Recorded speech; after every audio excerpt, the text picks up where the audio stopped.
Baik, kita mulai pelajaran pada siang hari ini. Ibu hari ini akan memberikan pelajaran tentang dinamika bumi kita, yaitu gerak-gerik lempeng.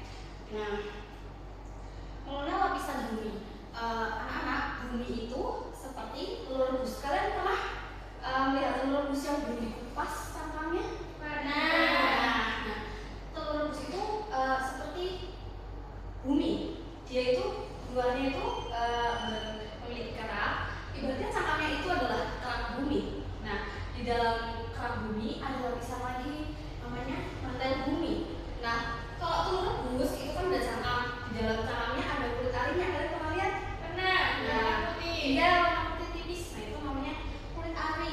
Itu bagaikan mantel bumi. Ya, setelah kerak bumi itu di bawahnya kerak bumi. Bumi itu berlapis. Nah, lalu kuning telurnya itu adalah inti bumi. Nah, seperti itu. Jadi di bawah kerak bumi terdapat mantel bumi yang sangat tebal dan panas dengan sifat material yang menyerupai cairan kental, seperti itu. Nah, di mana aliran panas di dalamnya ini menjadi mesin penggerak utama bagi perubahan di permukaan bumi. Jadi suhu di dalam mantel bumi tersebut itu mempengaruhi iklim. Nah, nanti ada hubungannya dengan gaya tarik bulan, gaya tarik matahari. Nah, seperti itu. Lalu mengapa lempeng bumi itu bergerak? Nah, pergerakan lempeng tektonik terjadi karena adanya arus konveksi yang berputar secara terus-menerus di dalam lapisan mantel bumi. Jadi bumi kita ini bergerak, berputar sampai ke mantel-mantelnya, anak-anak. Jadi tidak hanya bagian luar saja. Kita mungkin tidak merasakan, kita hanya ngeh siang dan malam, seperti itu ya. Nah, tapi sebenarnya di dalam perut bumi ini terus memasak, terus berputar dia. Nah, ini ketika material panas di dalam ini mendekati kerak bumi, ia kehilangan panasnya menjadi lebih dingin, lebih padat, dan kemudian tenggelam kembali ke bagian dalam mantel untuk dipanaskan kembali ke inti bumi. Nah, gerakan lempeng bumi ini ada 3. Ada gerak menjauh, gerak mendekat, dan juga gerak bergeser. Nah, yang pertama itu ketika lempeng menjauh. Nah, ketika lempeng bumi ini seperti ini, ya seperti ini. Ini gerakannya menjauh. Ketika menjauh disebut juga divergen. Divergen, gerakan lempeng buminya itu menjauh atau merenggang. Nah, ini ketika lempeng-lempeng ini terpisah atau menjauh, celah yang terbentuk akan diisi oleh magma yang naik dari lapisan mantel di bawahnya. Nah, ini biasanya menyebabkan apa? Kalau gempa gitu. Bukan, ini lempeng buminya menjauh nih. Lempeng buminya menjauh. Maka dari mantel buminya itu keluar tsunami. Biasanya terjadi apa itu? Pergeseran tanah. Iya, pergeseran tanah. Lalu magmanya itu keluar. Jadi apa? Erupsi gunung meletus. Benar. Nah, seperti itu. Lalu ketika lempeng bertabrakan, berbeda dengan tadi lempengnya menjauh, sekarang bertabrakan atau disebut batas konvergen. Nah, saat lempeng tektoniknya ini saling berdekatan, dia bertumburan seperti di gambar. Nah, ini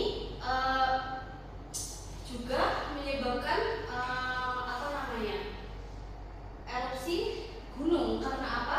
Karena magma yang ada di dalam itu terhentak oleh lapisan kerak bumi yang saling bertabrakan tadi, lempeng buminya memicu aktivitas vulkanik. Nah, sementara itu kerak bumi akan terlipat dan terangkat ke atas sehingga membentuk barisan pegunungan yang lebih tinggi atau disebut anak gunung biasanya. Nah, lalu yang ketiga ini ada ketika lempeng bergeser atau transform. Nah, batas transform ketika kedua lempeng tektonik bergeser secara horizontal. Tadi ada yang menjauh, ada yang bertumburan, jadi gesernya bareng. Karena gesernya bareng. Nah, ini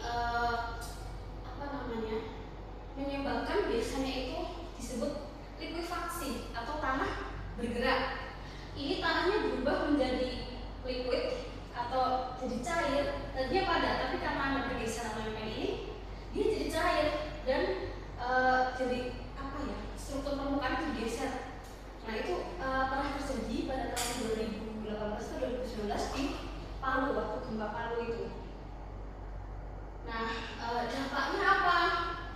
dari pergerakan lempeng tektonik tadi, ya dampaknya itu berbagai fitur dari geologis yang megah seperti pegunungan, palung laut, dan daratan. Di samping itu, aktivitas ini juga memicu fenomena alam yang berdampak besar sekali bagi kehidupan kita. Seperti tadi letusan gunung berapi, gempa bumi, dan juga bencana alam yang lain seperti itu, yang menunjukkan kalau kondisi bumi kita itu sebenarnya dinamis atau beraneka macam seperti itu.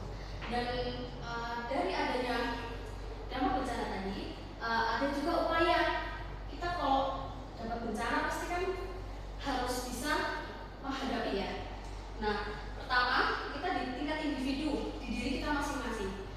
Nah, ketika terjadi bencana tersebut atau fenomena tersebut yang mungkin mengancam kita, keluarga, ataupun orang-orang terdekat kita, kita sudah memiliki pengetahuan yang cukup sehingga kita tidak panik dalam situasi tersebut. Bahkan kita bisa menolong orang lain seperti itu.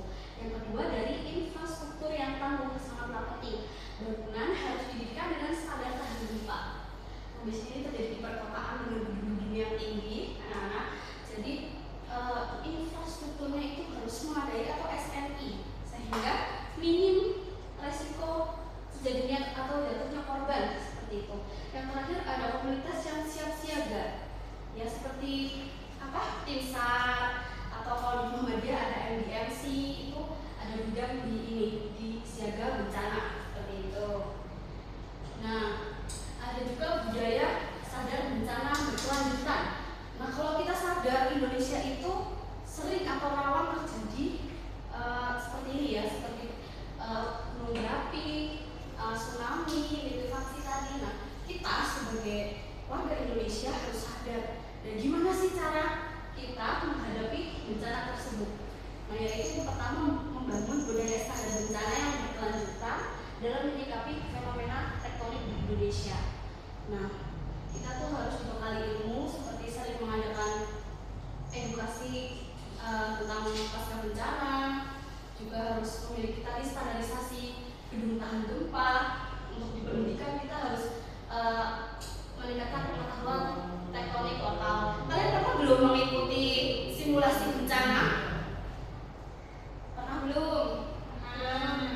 Nah, yaitu untuk budaya sadar bencana.